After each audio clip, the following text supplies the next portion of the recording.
Ding ding. Einstein, ding ding ding ding. Little minty, little minty. Little minty, little minty. Little minty, little minty. Little minty, little minty. Go. Nib, nib. This is an iPad I'm playing on right now. When Tori was born, Nib, nib. Nevermore, near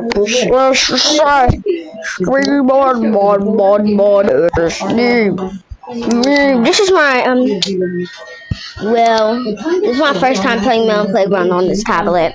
My first time. I know how to play it. Disparities in newborn screening from state to state, creating a tragic phenomenon known as death by zip code, with where you live dictating what babies are tested for at birth. Dravet, we found, is now included in screenings done in at least 10 states. But it's not yet on a recommended list of tests the federal government wants to be uniform nationwide, something Lisa has vowed to change in her daughter's honor. What the flipper? For me, advocacy is how I continue to be a mom. It's advocacy for newborn screening that experts say is critical to finding rare conditions early and saving babies' lives. Generally, you don't touch anything. But when you do, you've just made such a difference.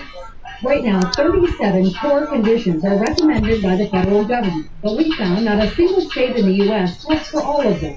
That's something pediatrician and Congresswoman Kim Schreier and other lawmakers want to change by 2025.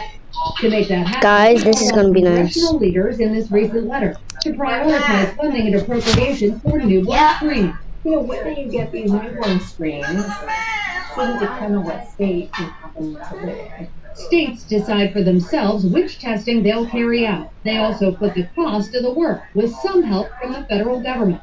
There's a bill in Congress, the Newborn Screening Saves Lives Reauthorization Act, which should funnel millions to state screening.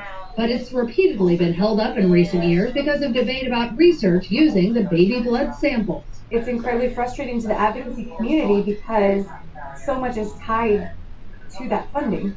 The federal funding helps fill the gaps in state budgets and inside state labs that we've learned are already stretched thin, with screening programs filling the pinch as more and more conditions are added, either because of federal recommendations or through individual state mandates.